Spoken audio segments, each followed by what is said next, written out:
I want to go to Dan Crenshaw right now, the Texas congressman, kind enough to join us.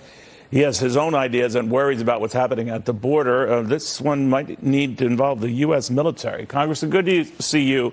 Maybe explain what's got you very, very concerned. Well, look, we recently introduced AUMF, an authorized use of military force against the cartels and any other organizations that traffic fentanyl specifically. So why now and why not years ago? These Mexican drug cartels have been around for a while.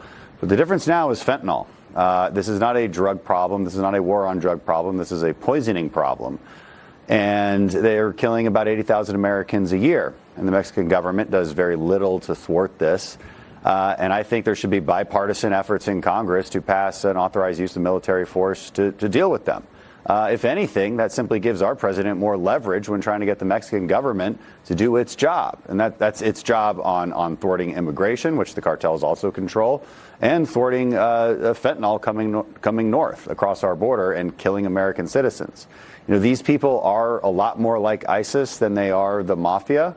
You recently saw a war in the state of Sinaloa after the Mexican government arrested El Chapo's son. These cartels can actually battle close air support. They're battling government helicopters. This looked a lot like Mogadishu. It looked a lot more like Mogadishu than it does your typical organized crime battle. These people are well equipped. They set up forward operating bases that are well armed right near our border, and they're extremely dangerous. They're some of the most capable, most well-funded, most dangerous organizations on the planet, and they're right there. And Mexico is at risk of becoming a failed state. We have to work together with their government to deal with this. I'm curious. I wonder what Mexico would think of American troops at the border doing this cartel line of attack. They might interpret it differently. What kind of reaction have you gotten?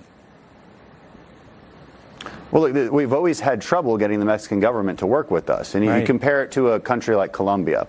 So we've been dealing with Colombia for decades. America was very involved throughout the 90s in the cartel wars there, and then throughout the guerrilla wars. We called it Plan Colombia. And it was a very successful operation. It's made Colombia into what it is today, which is a much better country than it was 20, 30 years ago. The Mexican government has always resisted more U.S. involvement, and that's to their detriment.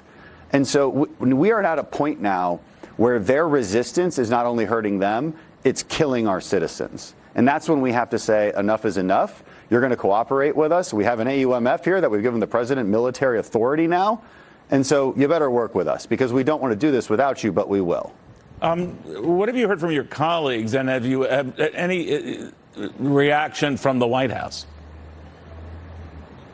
None from the White House yet. You know, I want to push this out to my Democrat colleagues and say, look, I know we're not going to agree on a lot of stuff. I know we're not going to agree on immigration reform and border security. We have to agree that we have a common enemy here, though. We have to agree on that.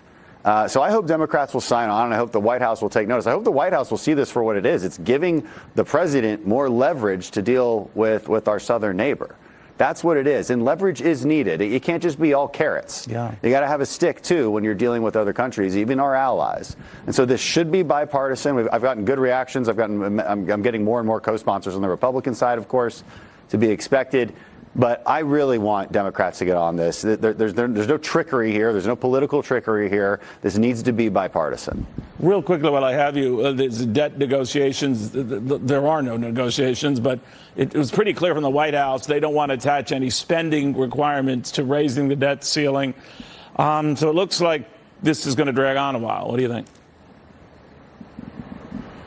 Yeah, well, look, and as you said, they haven't started yet, and we just took over the House, so we're going to create our budget, and we're going to have a starting point that it is going to be more cuts and more spending limitations than the White House would like, and well, that's too bad. I mean, what's the White House's choice? What, are they going to default on the debt? I don't think they want to.